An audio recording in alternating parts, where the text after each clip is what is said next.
The Pentagon is confirming tonight that some of the nation's most sensitive military secrets have been looted wholesale by spies who managed to break into government computers. Plans for the wars in Iraq and Afghanistan, secret information about American satellites, plans for a new fighter plane are gone, vacuumed up in computer hacking, apparently by hostile governments. The confirmation came today in a speech in Washington by Deputy Secretary of Defense William Lynn.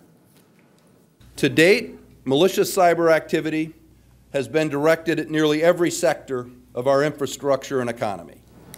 Our national security correspondent, David Martin, has been investigating, and he managed to get the first television camera ever into the Pentagon's command center that defends against computer attacks. David also spoke to Deputy Secretary Lynn about the information that's been lost. The Joint Strike Fighter is the Pentagon's high-priced ticket to air superiority for the 21st century. Except 4 months ago, the designs for that and other sophisticated weapons were stolen from defense industry computers by hackers. 24,000 files in all. Designs of satellites, UAVs, the unmanned aerial vehicles, cutting-edge military technology. Is somebody out there robbing us blind? There are a lot of people out there taking a lot of information. Lynn told CBS News the U.S. is still not sure who stole the data, although the most likely suspects are China and Russia. But Lynn is sure there is a mismatch between America's dependence on the technology of cyberspace.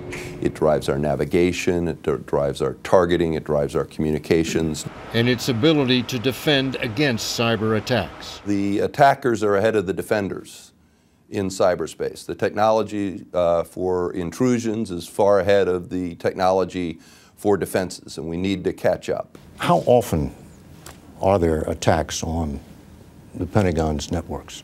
There are attempted intrusions thousands of times a day. These intrusions are not pranks, but espionage conducted by foreign intelligence agencies.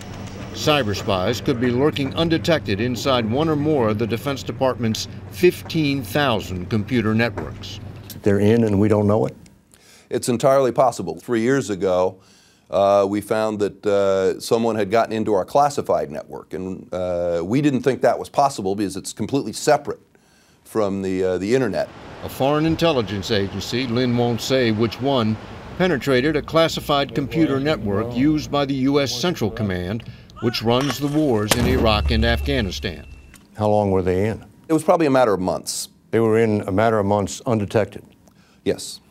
That must have been a wake-up call. That was a wake-up call, and it led us to the creation of the Cyber Command to try and organize our defenses. This can't be a pickup game. Cyber Command is located inside the headquarters of the top-secret National Security Agency.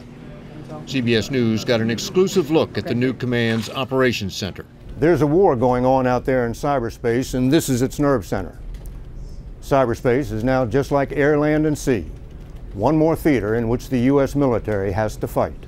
There's been very few weapons, probably no weapons in the history of warfare that have been developed and not used. Right now, only states like China and Russia have the capability to launch a cyber attack that could take down this country's power grid or banking system. But once a rogue state or terrorist group with no stake in the world economy gets it, the U.S. will be facing the threat of an attack from cyberspace by a weapon of mass disruption. David Martin, CBS News at Cyber Command Headquarters, Fort Meade, Maryland.